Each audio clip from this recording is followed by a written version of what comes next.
Assalamualaikum warahmatullahi wabarakatuh. Oke guys, kita hari ini memenuhi undangan warga desa Panggal Bulian, yaitu desa kami sendiri, yang diceramai oleh Al-Habib Muhammad Al-Habsi dari kota Jakarta guys. Saksikan sebentar lagi guys. Ini masih menunggu warga guys. Assalamualaikum warahmatullahi wabarakatuh.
Bismillahirrahmanirrahim. Assalamualaikum warahmatullahi wabarakatuh.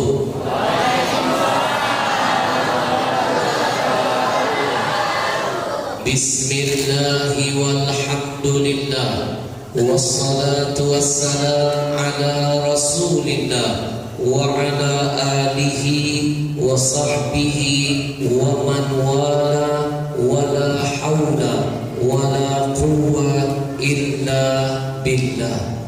Allahumma salli wa sallim ala sayyidina Muhammadin wa ala alihi wa ashabihi ajma'in, amma ba'du. Bapak Ibu, izinkan saya memberikan salam penghormatan yang pertama kepada pimpinan Pondok Pesantren Raudhatul Thalibin, Bapak Kiai Ahmad Mutahar. Hadir juga beserta pengasuh Ponpes Baharul Wahdah, Bapak Kiai Imam Basuki. Kita doakan dulu semua para ulama-ulama kita. Allah panjangkan umurnya, sehatkan badannya, dijaga semangat istiqamahnya. Amin ya rabbal alamin. Kalau hari ini presiden meninggal dunia, besok rebutan orang langsung jadi penggantinya. Tapi kalau ini hari ulama yang wafat, 10 tahun, 20 tahun, 30 tahun ke depan, belum jaminan ada yang bisa menggantikannya. Maka jangan bosan-bosan doakan para ulama-ulama kita. Hadir bersama kita ada Bapak Camat Kecamatan Batanghari Leko.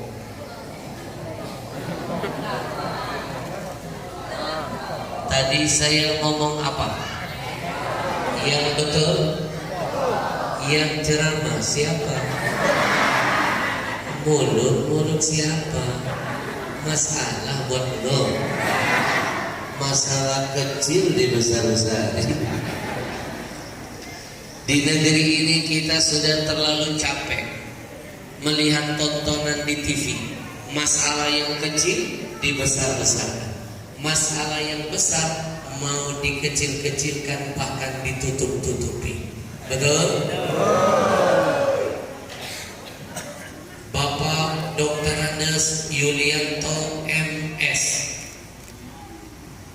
Bapak, saya menikmati perjalanan menuju ke kecamatan ini. Jalan mulus.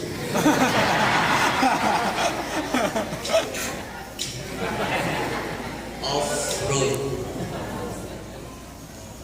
Untung saya teringat pesan guru saya, al-ujur biqadri ta'ab, makin besar rintangan makin besar ganjar. Untung saya menikmati perjalanan itu. Sambil membuka jendela melihat ke arah kanan kiri, saya teringat seperti kampung datuk saya di Arab. Nampak sepanjang jalan pohon kurma di mana-mana. Ustaz, saya pikir kurma. Kita doakan Pak Camat selalu dalam keberkahan Allah. Hadir bersama kita Bapak Kepala Desa Pangkalan Bulian, Bapak Ismail Jalili. Yang mana? Kanan.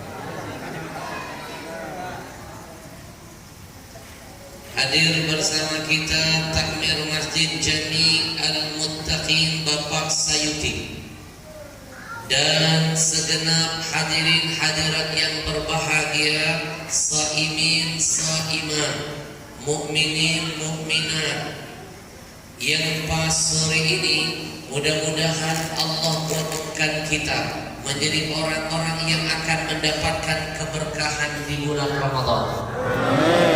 Saya hadir ke sini tidak sendiri, saya membawa rombongan. Salah satunya bersama saya Ustadz Rohdian. Namanya Ustadz Rohdian. Satu-satunya Ustadz yang paling ditakuti oleh roh halus. Rohani. Kita doakan Ustadz Rohdian selalu dalam keberkahan Allah dalam setiap dakwahnya. Ya Rabbal, biar makin Allah berkahi, kita bersalawat dulu kepada Rasul. Sallallahu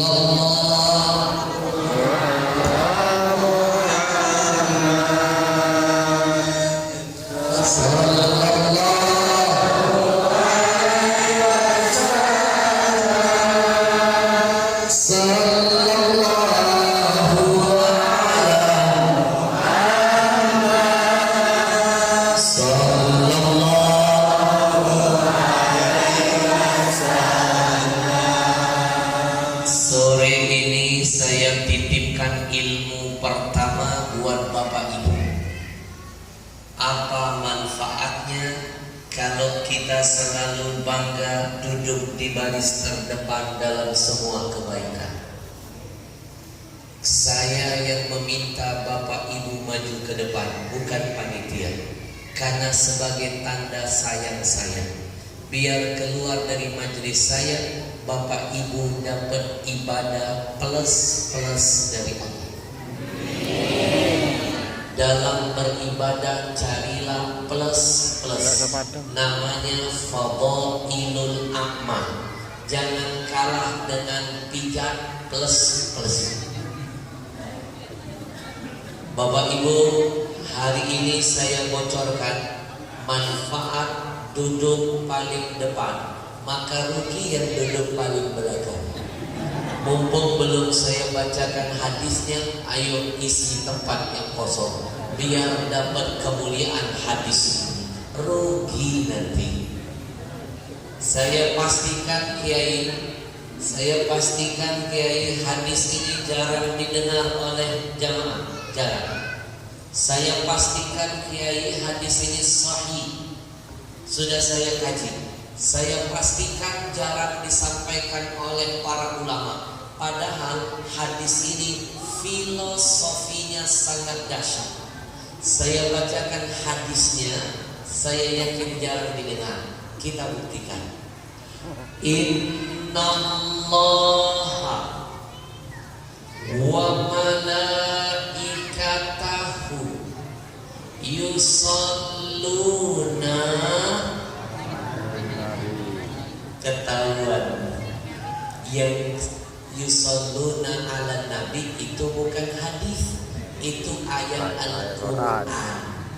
Ketahuan kan belum pernah didengar hadis sahih ini. Ketahuan jarang ulama yang menyampaikannya.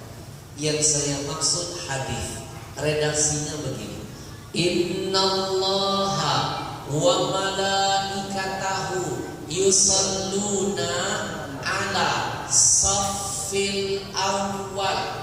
Hadis kedua ala sufufil ula.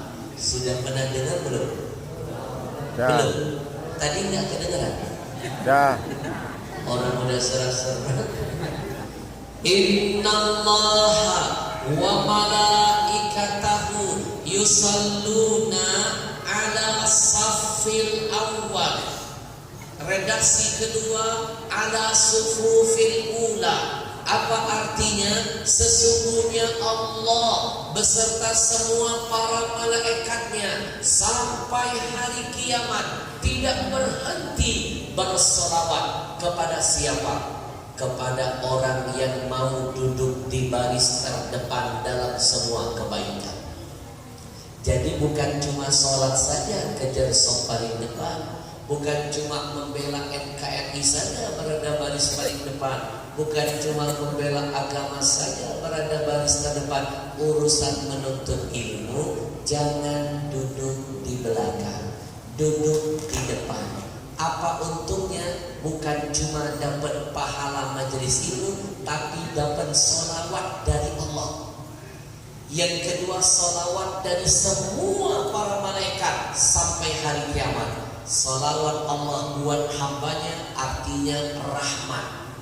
Salawat malaikat buat kita artinya istighfar, yang setiap detik sampai kiamat dimintakan kepada Allah buat kita. Rugi kalau pengajian duduk di belakang, gak dapat salawatnya Allah, gak dapat salawatnya malaikat. Maka beruntung yang mau pindah duduk paling depan. Alhamdulillah. Saya titipkan, langsung dipraktekkan. Bu, kalau sudah dapat rahmat Allah, sebanyak apapun dosa kita tidak ada artinya di hadapan Allah.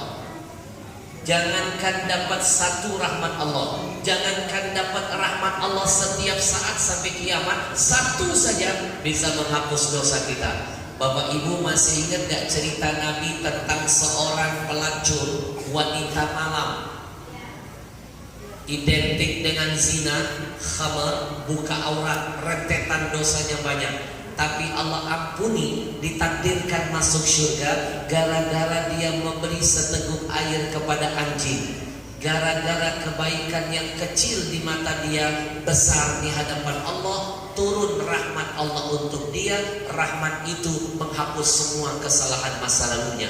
Maka benar janji Allah dalam hadis qudsi, inna rahmati sabaqat ghadabi, sesungguhnya rahmatku itu lebih luas dari azabku. Maka cara paling cepat untuk dapat rahmat dari Allah, satu, salawat. Dua, duduk di majelis ilmu paling depan, maka kita akan dapat salawat dari Allah. Alhamdulillah. Sallallahu ala Muhammad. Sallallahu alaihi wasallam. Sallallahu ala Muhammad. Sallallahu alaihi wasallam. Jangan pernah kalah dari orang-orang yang sedang nonton dangdutan. Coba lihat orang nonton dangdutan, rebutan mau nempel dengan biduannya. Kenapa kita nggak mau nempel dengan gurunya? Biduan nggak bisa ngasih syafaat buat penonton. Tapi yang namanya ustaz, guru, itu punya jatah bisa memberikan syafaat bagi jamaahnya. Kalau mereka saja dalam urusan maksiat mau duduk paling depan, masa kita mau duduk di belakang dalam kebaikan? Itulah yang tanpa disadari menghilangkan keberkahan kampung kita. Kenapa? Ahli kebaikan kalah semangat dengan ahli keburukan. Fahami ayat fastabiqul khairat, berlomba-lomba dalam kebaikan dianjurkan.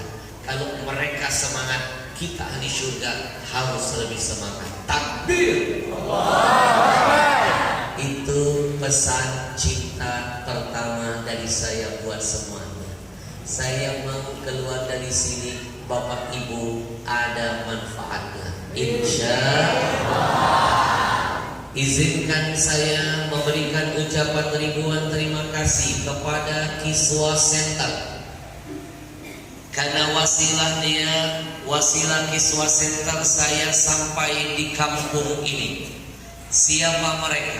Anak-anak muda yang muda usianya, mantap jihadnya. Jangan pandang mereka sebelah mata. Jangan mentang-mentang mereka masih muda lalu kita memandang mereka sebelah mata. Jangan lupa nama kita belum tentu termasuk dalam hadis Nabi yang satu ini. Nama mereka insya Allah termasuk. Apa hadisnya?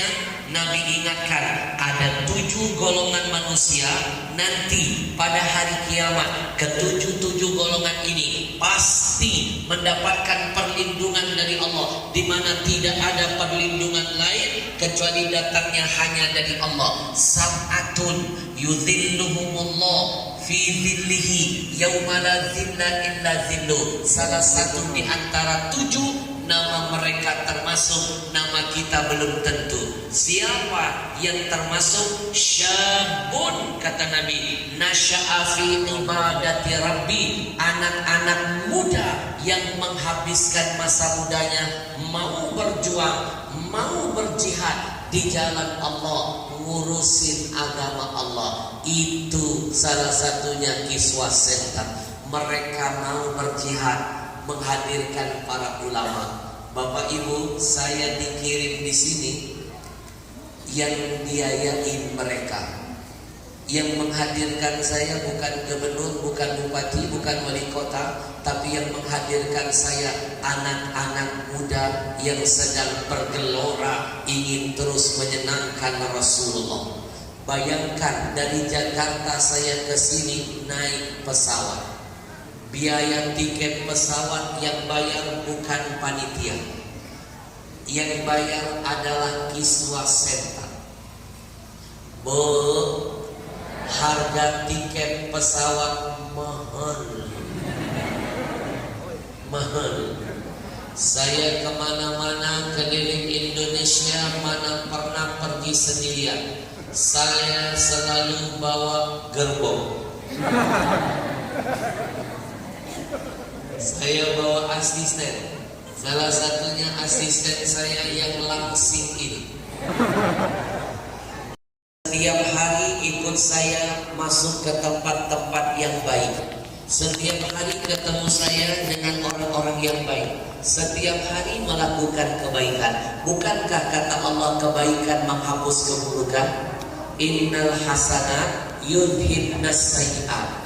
Kalau dulu masa lalumu banyak kelamnya, ingin kau hapus semua dosa masa lalumu, gampang. Mulai sekarang temenin orang-orang baik, mulai sekarang duduk di tempat yang baik, mulai sekarang sering-sering berbuat kebaikan, maka keburukanmu akan mudah dihapuskan. Alhamdulillah. Kemana-mana saya pergi, makhluk ini ada di samping saya. Gak pernah saya bawa ke diskotik, selalu saya bawa ke tempat-tempat yang baik. Salah satunya hari ini saya bawa masuk ke masjid. Bukankah kata Nabi masjid itu tempat terbaik? Khairul bilad masajiduha. Kata Nabi sebaik-baik tempat adalah masjid. Asisten saya ini kalau naik pesawat biayanya dihitung 2 kursi. Kadang-kadang saya kesian, bahkan saya kesian kalau naik pesawat transit, pesawatnya kecil, kursinya sempit, asisten saya duduk terhimpit. Untung ada pramugari yang berbaik hati menawarkan solusi. Pramugari berkata, "Abang, kalau abang susah duduk di kursi yang sempit ini, bolehkah kami tawarkan solusi buat abang? Abang, kami bagasikan saja." Untung asisten saya lebih cerdas dari pramugari. Dia jawab solusi pramugari dengan meminjam bahasa iklan rokok yang lagi ngetop di TV. Apa kata asisten saya? Solusi buat lu, masalah buat gue. Ayo, tiket pesawat saya dan rombongan yang bayar kiswah setan. Panitia yang dibebankan. Nikmat apa lagi yang kau dustakan? Fabi ayyi ala'i rabbikuma. Hotel, mobil, makan minum yang menyiapkan mereka. Alhamdulillah, mobil mereka dibantu oleh 2 orang pengusaha hebat. Satu Haji Uli, kedua Bapak Idris, menyiapkan 2 mobil antar jemput, masya Allah, sekaligus menyupirnya. Saya sepanjang jalan Pak Idris teringat anjing Ashabul Kahfi. Kalau dulu ada seekor anjing cuma mengawal 7 pemuda yang taat menjaga akidah, bisa masuk surga anjing ini. Lalu bagaimana dengan beliau yang lebih mulia daripada anjing? Mengawal bukan 7 pemuda, mengawal Habib, mengawal dakwah, mengawal kiai, pasti akan dapat kemuliaan di sisi Allah. Alhamdulillah. Kita doakan Haji Uli dan Haji Idris, Allah berkahi usahanya, Allah berkahi keluarganya, Allah jaga semangat iman dan takwanya. Ni'mal malis saleh min rajulis saleh. Sebaik-baik harta kalau yang megang orangnya soleh, hartanya lari untuk di jalan Allah. Alhamdulillah. Bapak Ibu, hari ini saya ingatkan panitia, tidak usah repot-repot nyiapin makan saya. Gak usah kasih makan saudara, tidak usah, bungkus aja. Bu, bahkan hari ini panitia gak usah ngasih saya amplop, gak usah ngasih saya uang 1 rupiah pun. Saya dihadirkan di desa ini gratis. Panitia gak dibebankan apapun. Rugi betul yang gak mau datang hari ini, rugi. Sejarah ini terulang kedua kali. Belum tentu bisa menghadirkan saya lagi. Kalau mau menghadirkan saya pribadi, mahal. Betul? Dihadirkan gratis, alhamdulillah. Maka kalau kebaikan bisa sekarang, jangan bilang besok. Belum tentu besok panjang umur kebaikan bisa diulang. Jangan bilang kapan-kapan, nanti keburu di kapan. Jangan bilang nanti keburu mati. Maka Bapak Ibu, saya ajak semuanya, jangan biarkan Kiswah Center ini berjuang sendirian. Ambil peran, nanam saham, senangkan hati Rasulullah, amalkan hadis Nabi yang satu ini. Afdhalus sadaqah sadaqatun fi Ramadan. Sedekah yang paling besar pahalanya, paling mulia ganjarannya, sedekah di bulan Ramadan. Saya ajak Bapak Ibu dan saya mulai dari diri saya. Kita bantu yuk, kita semangati yuk, biar kebaikan mereka terus bertambah. Bukan cuma saya nanti yang mereka hadirkan, mudah-mudahan setelah saya ada ulama lain dari Jakarta, mereka hadirkan main-main ke desa yang kita cintai ini.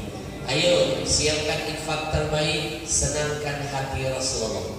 Bismillahirrahmanirrahim. Kita iringi dengan salawat, minta kepada Allah agar anak cucu kita ada yang jadi ulama besar, ada yang jadi penghafal Quran, ada yang jadi pejuang-pejuang agama. Allah berkahi usaha kita, berkahi keluarga kita. Niatkan untuk kebaikan. Sallallahu ala Muhammad. Sallallahu alaihi wasallam. Sallallahu ala Muhammad. Sallallahu alaihi wasallam. Sallallahu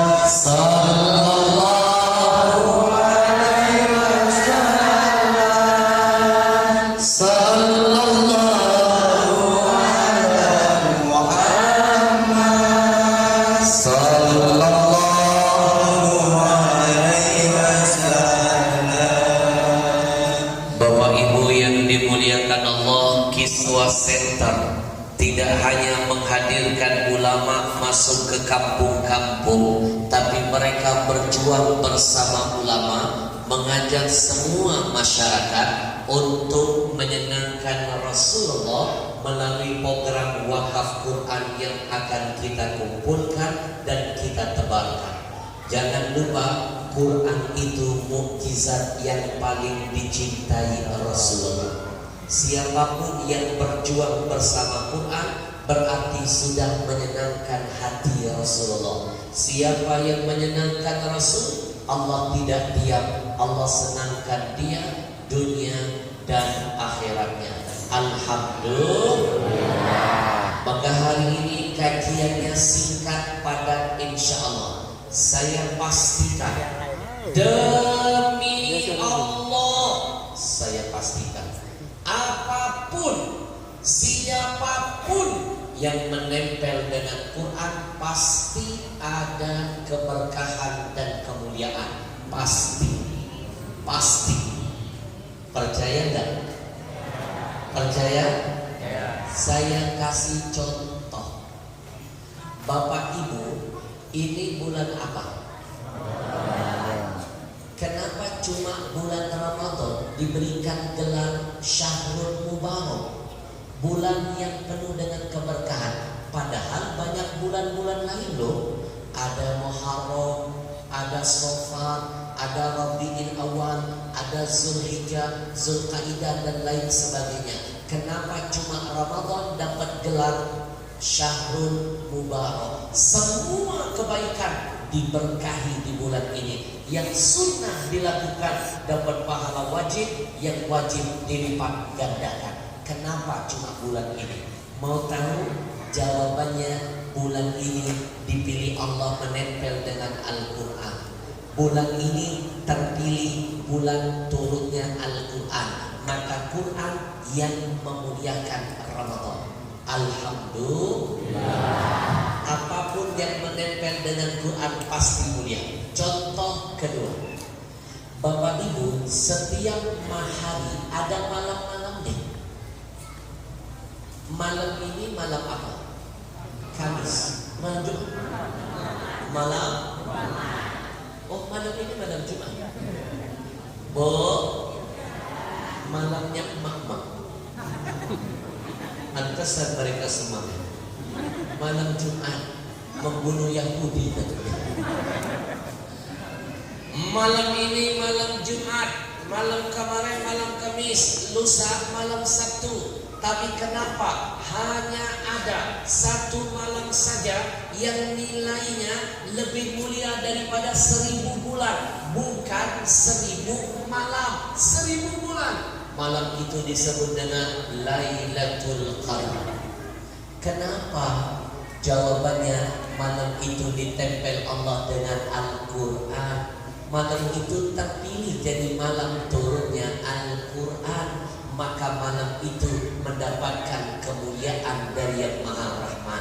Apapun yang nempel dengan Al-Quran pasti berkah dan mulia.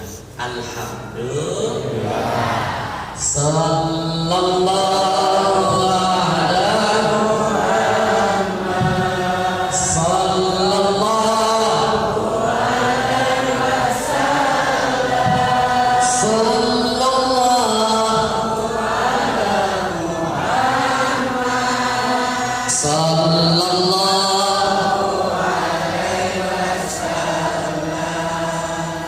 Mudah-mudahan Ramadan tahun ini Allah golongkan kita dapat Lailatul Qadar. Amin.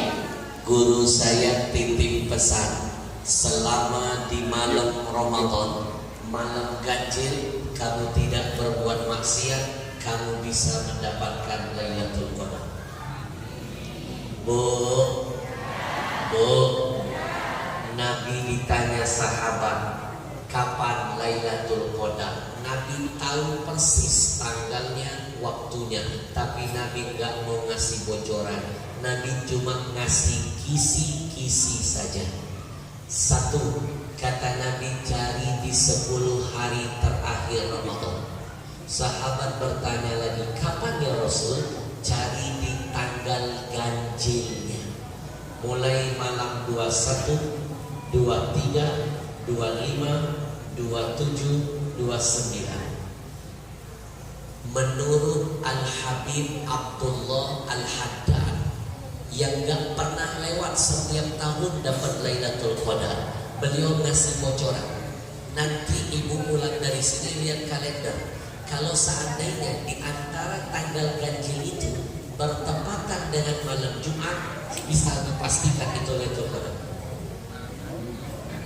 Nanti pulang dari sini cek ya. Kalau malam Lailatul Qadar itu bertepatan dengan malam ganjil, maka diyakini menurut hasil survei para ulama-ulama besar terdahulu yang selalu mendapatkan Lailatul Qadar, mereka mengolah potensi rumus ini. Nanti lihat ya, kalau nggak salah saya lihat itu antara malam 27 atau 29 malam Jumat. Kunci malam itu. Siap? Menurut ulama yang lain yang mendapatkan Lailatul Qadar, dia memberikan rumus untuk dapat Lailatul Qadar harus pandai menguasai matematika Al-Quran. Mana mungkin Allah masukkan apapun dalam Quran kalau bukan itu jadi hudan, petunjuk untuk apapun urusan. Sekarang kita coba pecahkan petunjuk itu. Yang berbicara tentang Lailatul Qadar hanya ada satu surah saja. Di dalam surah itu hanya 3 kali kalimat Lailatul Qadar disebut. Kita baca sama-sama. Inna anzalnahu fi lailatul qadar. 1. Wa ma adraka ma lailatul qadar. 2. Lailatul qadari khairun min alfi syahr. 3. Sampai seterusnya nggak ada lagi kata Lailatul Qadar. Betul? Ada berapa? Habib, gimana caranya? Menurut para ulama yang menemukan malam itu, mereka pecahkan misteri matematik Al-Quran. 3 kali Allah sebut Lailatul Qadar dalam satu surah, 3 kali saja. Semua Al-Quran ayatnya cuma 3 kali. Sekarang coba hitung berapa jumlah huruf dalam kalimat Lailatul Qadar. Kita mulai huruf lam. Lailatul Qadar. Pertama huruf apa? Lam. Kedua huruf apa? Ya. Ketiga huruf apa? Lam. Keempat huruf apa? Tak marbutoh. Yang kelima huruf apa? Alif lam. Yang keenam huruf lam lagi. Yang ketujuh huruf qaf. Yang kedelapan, yang kesembilan. 9 kali 3 berapa? 9 kali 3.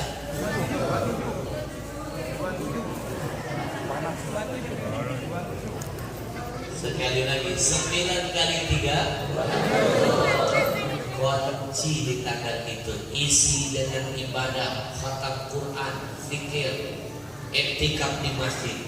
Mimpi dapat Lailatul Qadar, kalau malam ganjil diisi dengan bermaksiat. Yang ada bukan Lailatul Qadar tapi Lailatul Qadar. Betul? Betul? Satu malam nilainya lebih mulia dari 1000 bulan. Bagaimana kalau setiap tahun dapat kalikan berapa ribu bulan? Wallahu yudha'ifu liman yasha. Kenapa malam itu mulia? Lagi-lagi Quran yang menempel di dalamnya. Alhamdulillah. Contoh ketiga, apapun yang menempel dengan Quran pasti dapat kemuliaan dan keberkahan. Bapak Ibu,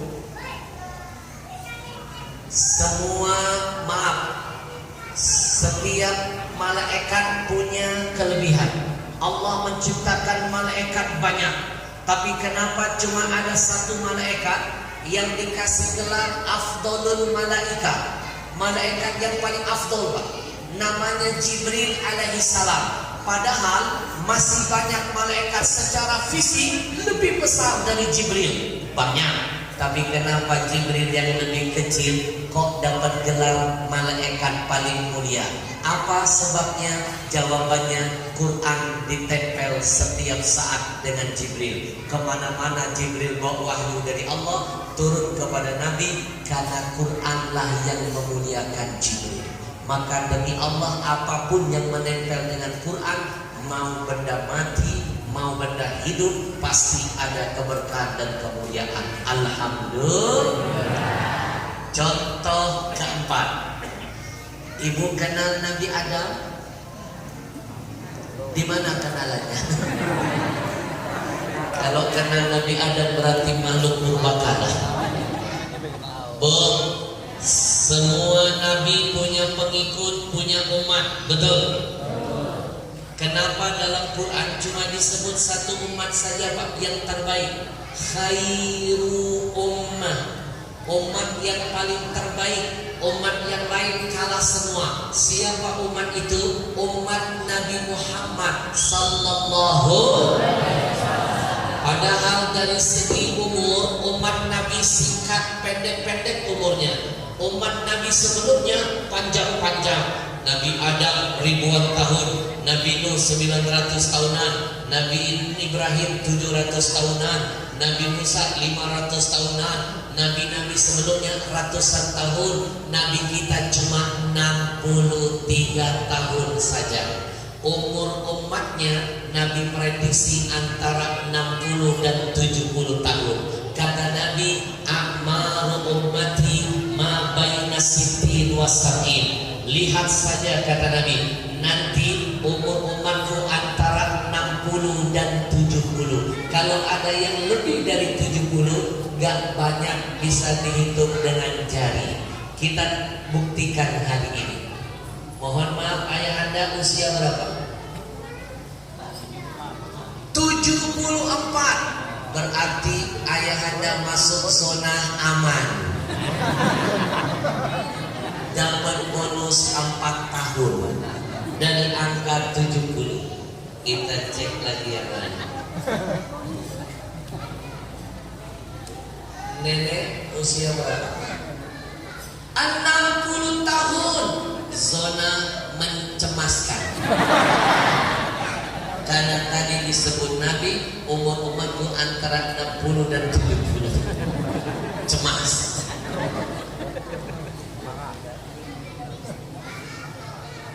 Ayah anda usia berapa? 66. Zona mendebarkan. Dari 60 ke 66 dapat diskon 6 tahun. Tapi ingat, masuk ke 70 sisa 4 tahun. Mendebarkan. Betul? Rata-rata yang meninggal dunia 60-70. 60-70. Rata-rata. Kalau di kota itu rata-rata 60. Tapi kalau di daerah pelosok begini lebih panjang 70. Makanya orang kota begitu masuk 59 mudik. Kirain pulang kampung pada takut mati. Kita doakan dulu ya orang-orang tua kita dipanjangkan umurnya. Amin. Ya Rabbal Alamin. Kenapa cuma umat Nabi Muhammad yang terbaik? Jawabannya, Allah takdirkan Quran jadi kitab suci kita. Setiap saat nempel dengan kita. Quranlah yang memuliakan kita. Alhamdulillah. Allahumma arhamna bil Quran waj'alhu lana imama wa nuran wa hudan wa rahmah. Allahumma zakkirna minhu ma nasina wa 'allimna minhu ma jahilna.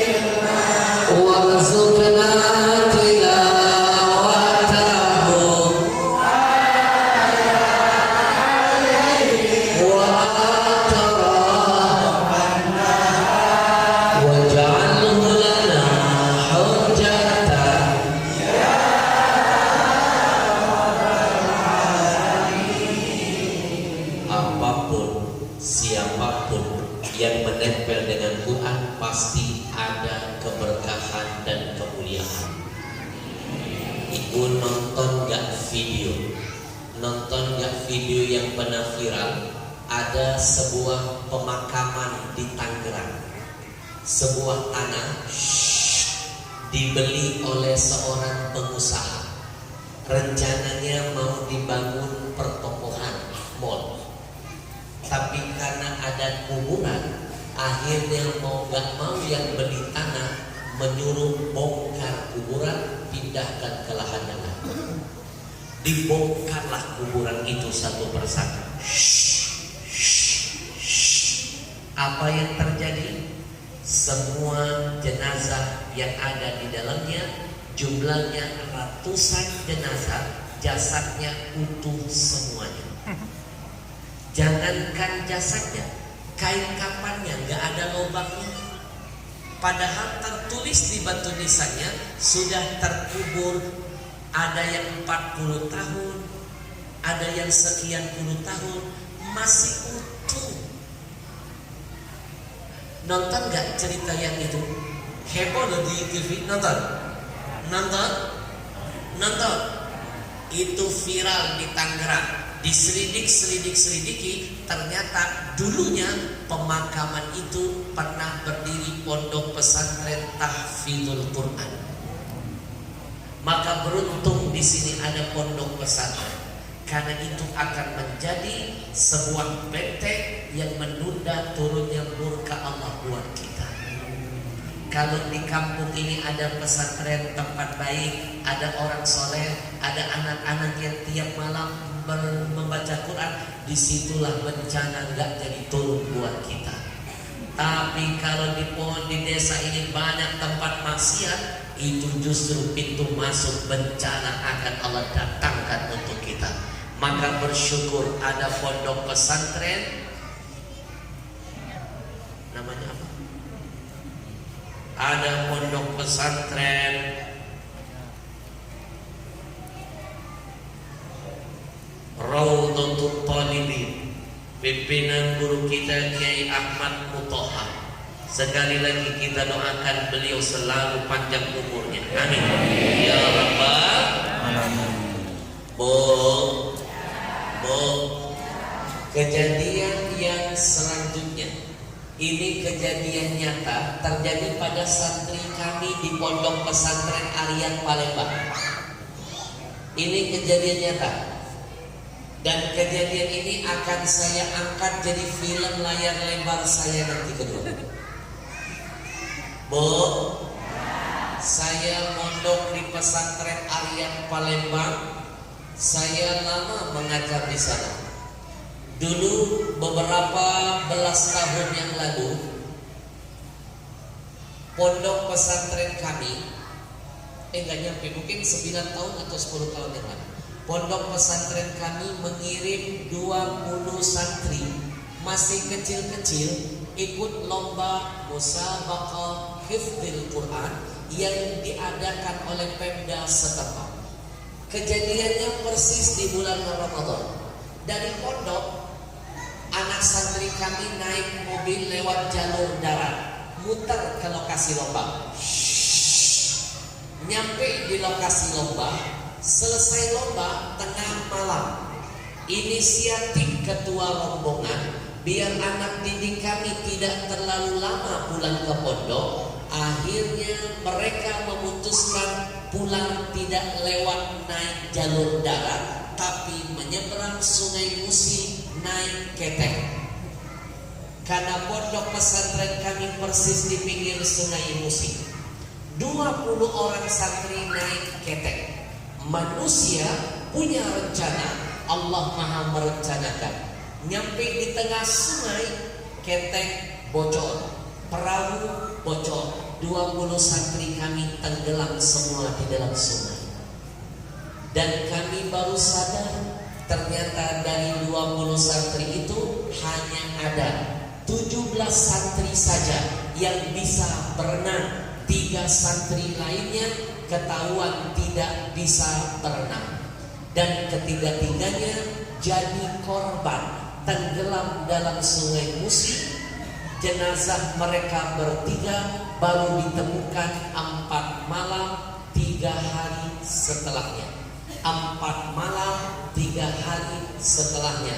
Padahal ketiga-tiga korban ini, satu, seorang anak hafal 10 juz Al-Quran. Korban kedua, seorang anak hafal Quran 20 juz. Korban ketiga, paling kecil badannya, paling banyak hafalannya 30 juz Al-Quran. Dan ketiga-tiganya calon juara 1 di bidang masing-masing menurut dewan juri yang menilai. 4 malam 3 hari tenggelam dalam sungai. Begitu diangkat jasadnya, ditemukan jenazahnya, satu persatu. Begitu diangkat, apa yang terjadi? Ada keanehan. 4 malam loh, 3 hari loh tenggelam dalam sungai. Begitu diangkat jasadnya, Masya Allah, apa yang terjadi? Ada keanehan. Penasaran? Ini teknik ceramah terbaru. Silakan buktikan di mana saja, siapa saja, kapan saja. Kalau ada yang tenggelam dalam sungai, jangankan bermalam-malam, apalagi berhari-hari, sebentar saja tenggelam. Saya pastikan ada 3. Saya pastikan ada 3 yang akan terjadi pada tubuhnya. 1, membengkak. Kenapa membengkak? Karena banyak kadar air masuk ke dalam tubuhnya.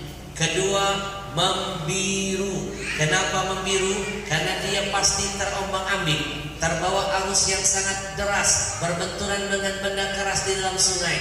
Membiru. Dan yang ketiga, membusuk.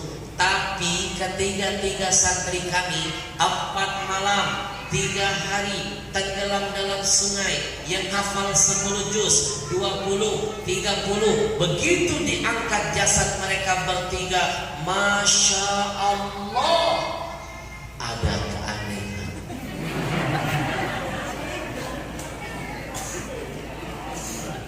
Mau tahu? Yang kompak dong, mau tahu? Mau. Sampai-sampai petugas air sungai yang menyelam, yang mencari, yang menemukan, dan yang mengangkat jasad mereka bersumpah. Petugasnya bersumpah, demi Allah Habib, 15 tahun saya bekerja di Pemda ngurusin orang-orang tenggelam di Sungai Musi ini. 15 tahun saya sudah bekerja, baru kali ini ada kejadian. Saya lihat langsung dengan mata kepala, saya gendong, saya pegang, saya angkat ke permukaan. Masya Allah, ada anak kecil 3 orang tenggelam dalam sungai 4 malam 3 hari. Begitu kami temukan jasadnya, menangis kami Habib. Masya Allah, ada keanehan.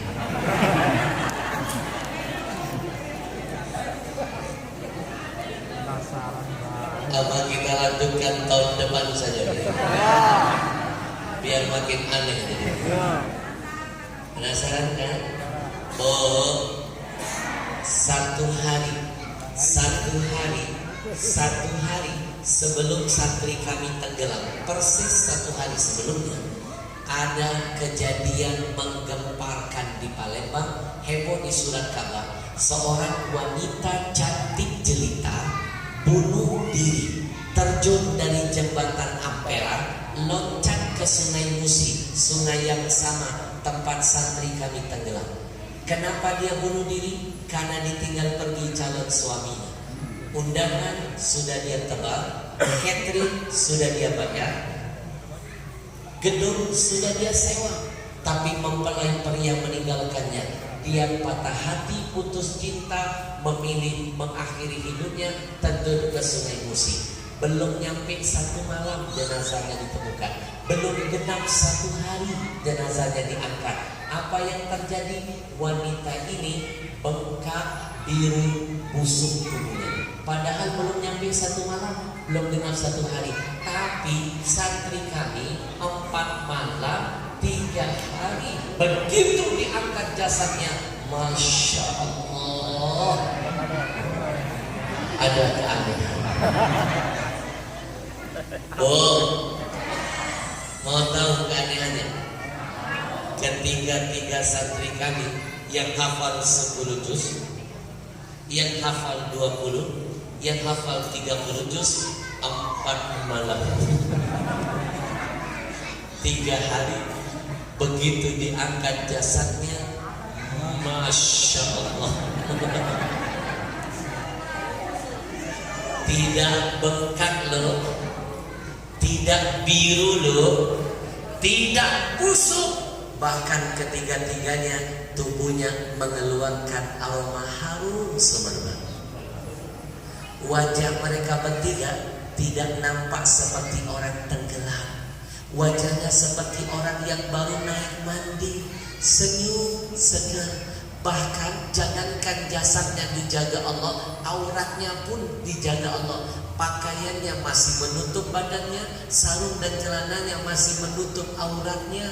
Biasanya di mana-mana kalau sudah berhadapan dengan air, celana hilang, baju melayang. Betul?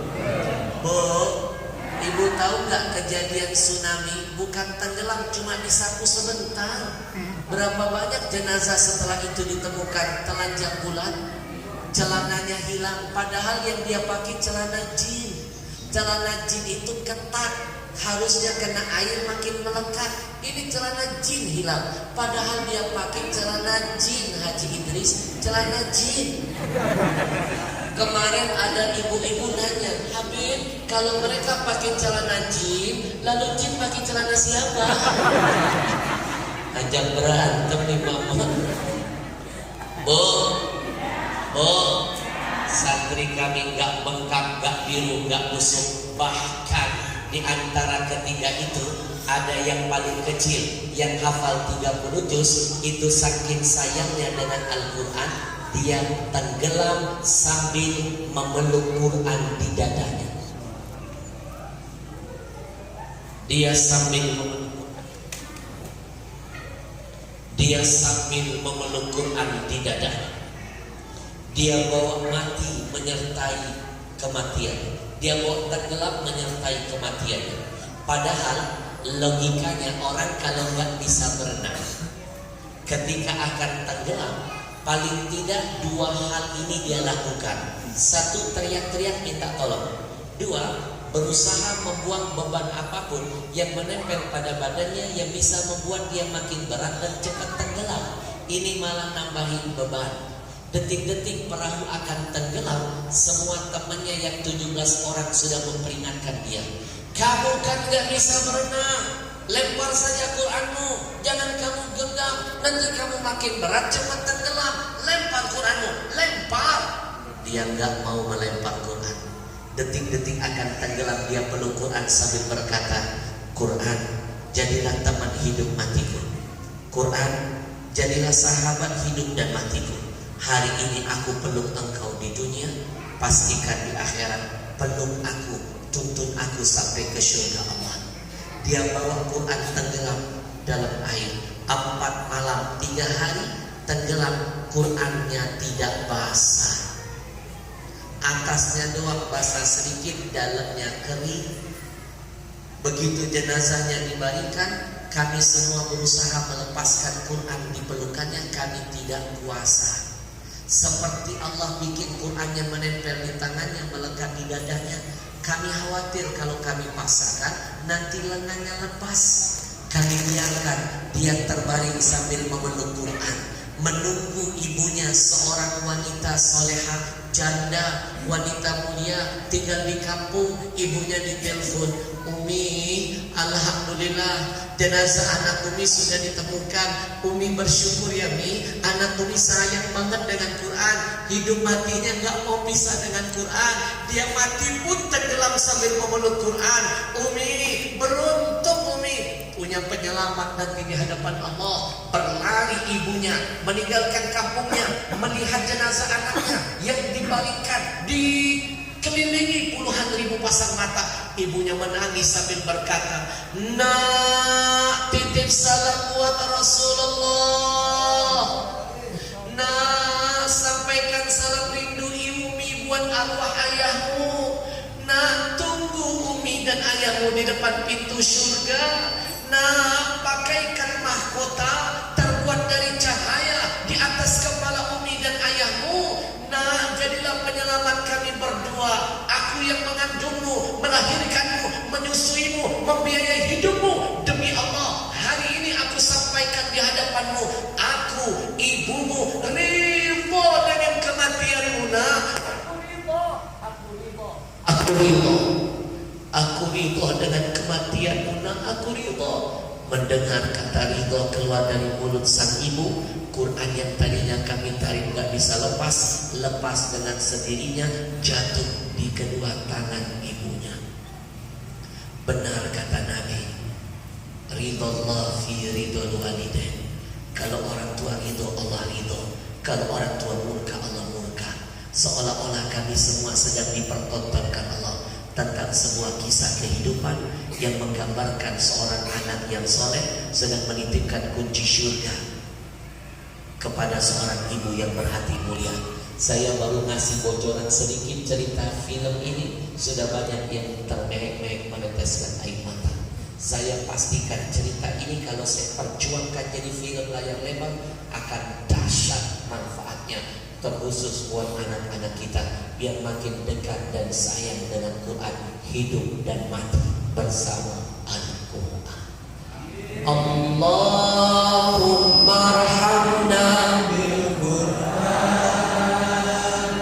waj'alhu lana imama wa nura wa hudan wa rahmah. Allahumma dzakirna minhu ma nasina wa 'allimna minhu ma jahilna warzuqna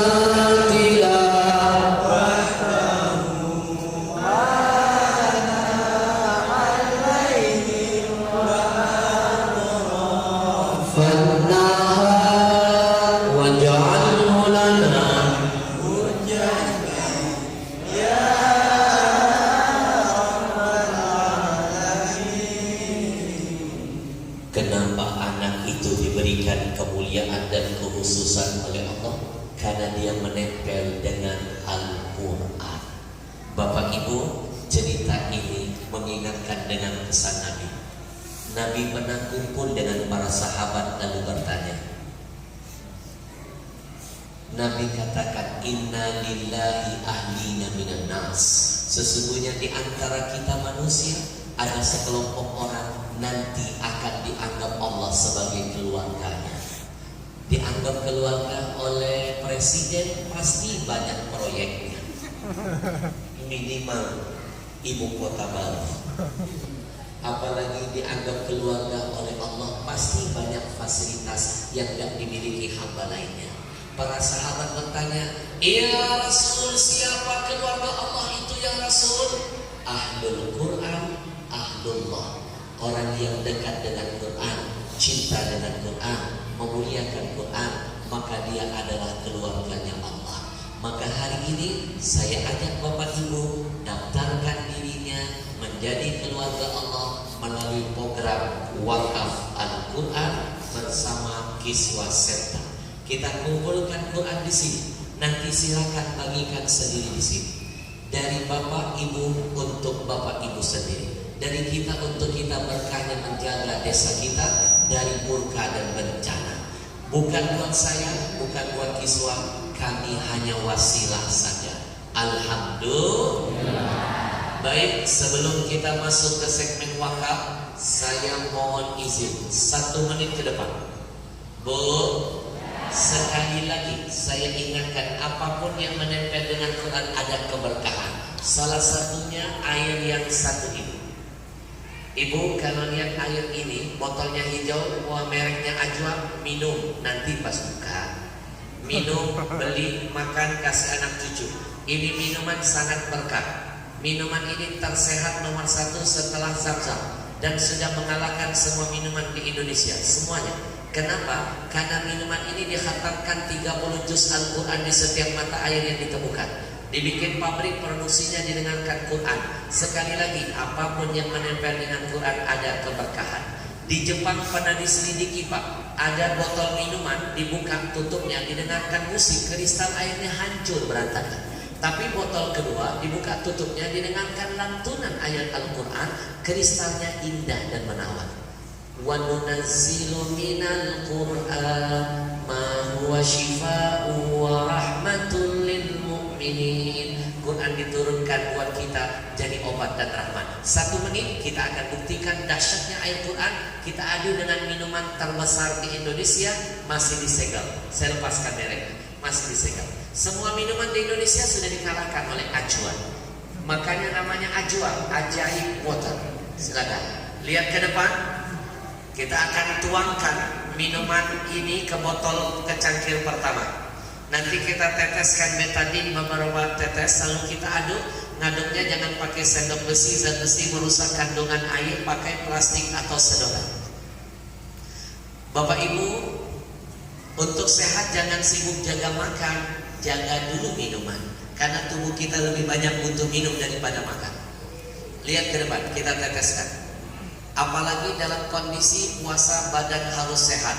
Pilihlah minuman yang sehat. Kalau di iklan TV ada namanya Aqua dulu, itu dulu, sekarang Ajwa. Sekarang lihat, airnya dari bening menjadi kuning. Betul? Kuning bahasa Arabnya asfar, bahasa Inggrisnya yellow, bahasa Jepangnya butak. Banyak orang Jepang di sini. Sekarang kita adu dengan Ajwa. Bapak Ibu, Ajwa ini hasil dari menyelidiki Zam-Zam. Kiblat sholat adalah Ka'bah, kiblat doa adalah langit, kiblat air adalah Zam-Zam. Ajwa ini titisan Zam-Zam. Meniru yang berkah pasti jadi berkah. Ajwa dikhatamkan Quran dan untungnya kita kirim buat Palestina. Karena minuman di Indonesia ini 80% milik Yahudi, untungnya buat Israel. Pembelinya malah Muslim. Kita ngebunuh saudara sendiri. Sekarang lihat ke depan, Ajwa kalau diminum langsung membersihkan perut yang kotor. Perut kita kotor, penyakit berasal dari perut. Kalau minumannya sehat, dia sehatkan kondisi perut. Sekarang kita tes yang terakhir. Bapak Ibu yang punya kista, miom, keputihan, minum Ajwa semua.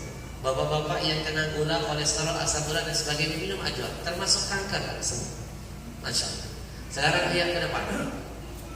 Kalau tadi pakai cairan, sekarang pakai makanan. Saya pilih makanan murah meriah, mie instan apapun berbahaya. Kasih tahu anak-anak yang ini berbahaya. 80% makanan kita di luar mengandung kimia, pengawet, formalin. Orang zaman dulu panjang-panjang umurnya nggak pernah makan racun masa mudanya. Sekarang muda-muda sudah rojiun, makanannya beracun. Adik saya wafat, masih muda loh, 28 tahun umurnya, kena kanker payudara. Kenapa? Suka makan mie instan. Lihat ke depan. Silakan. Ajwa menetralkan racun apapun.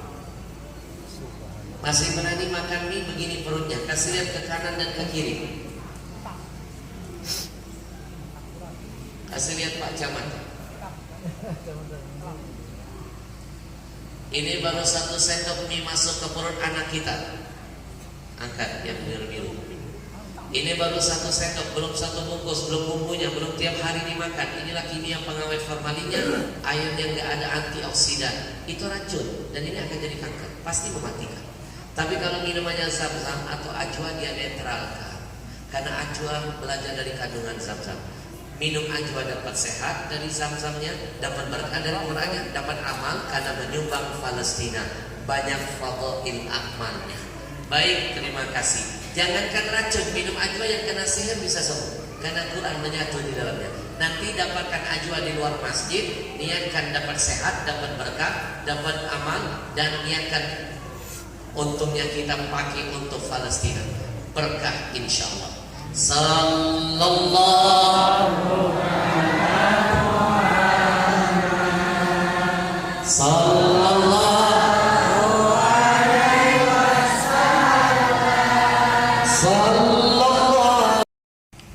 Wahai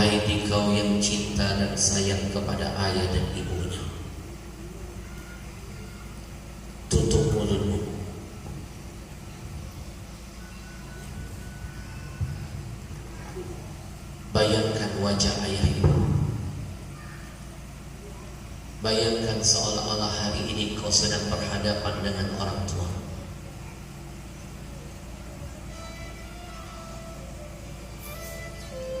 Bayangkan seolah-olah hari ini engkau sedang mendengar suara ayah ibu. Bayangkan seolah-olah engkau sedang mencium pipi dan keningnya. Bayangkan seolah-olah engkau sedang memeluk tubuh ayah ibumu. Teruslah tundukkan kepalamu. Sadarkah kita? Terkadang kita lebih sering meminta kepada ayah daripada memberi. Lebih sering membuat ibu murka ketimbang ridho. Lebih sering membuat mereka berdua menangis daripada tersenyum. Ingat satu tetes air mata yang kau keluarkan dari mata indah ayah ibumu karena kedurhakaanmu, maka setiap tetes air mata itu akan menjadi 1000 bencana dari Allah hadir dalam hidupmu. Teruslah membayangkan dosa apa yang paling kau sesali yang kau lakukan kepada orang tuamu, yang mungkin karena dosa itu pernah membuat mereka kecewa melahirkan, yang mungkin karena dosamu pernah membuat mereka menangis di atas sajadahnya. Maka menangislah engkau hari ini, menangislah sebelum Allah membuat engkau menangis selama-lamanya di akhirat sana. Menangis di dunia sebentar, menangis di akhirat selama-lamanya. Istighfar kepada Allah. Kalau yang hadir di masjid ini adalah orang-orang yang pernah durhaka dengan ayah ibunya, istighfar kepada Allah. Kalau kita pernah membenci dan memusuhi ayah ibu kita, istighfar kepada Allah. Kalau kita pernah memukul ayah ibu kita, istighfar kepada Allah. Kalau kita pernah mencuri milik ayah ibu kita, istighfar kepada Allah. Kalau kita pernah membentak orang tua kita, demi Allah kita akan sadar ayah ibu kita mahal bagi hidup kita. Nanti ketika jenazahnya terbaring di hadapan kita, ya Allah, bagi ayah ibu kami yang masih hidup, jangan dulu engkau wafatkan mereka sebelum kami berbakti. Kami belum siap melihat jenazahnya, kami belum sanggup menguburkan jasadnya. Kami sayang dan cinta kepadanya. Berikan kami kesempatan untuk bisa menciumnya ya Allah, memeluk tubuhnya ya Allah. Berikan kami kesempatan kedua untuk bisa membahagiakan mereka di sisa-sisa umurnya. Berikan kami keluasan rezeki dan harta. Berikan kami keluasan rezeki dan harta agar kami bisa menghajikan dan mengumrohkan mereka, agar kami bisa beramal kebaikan atas nama-nama mereka. Ya Allah ya Rahman, bagi ayah ibu kami yang sudah meninggal dunia, sayangi mereka ya Allah, luaskan kubur mereka semua keluarganya. Assalamualaikum warahmatullahi wabarakatuh.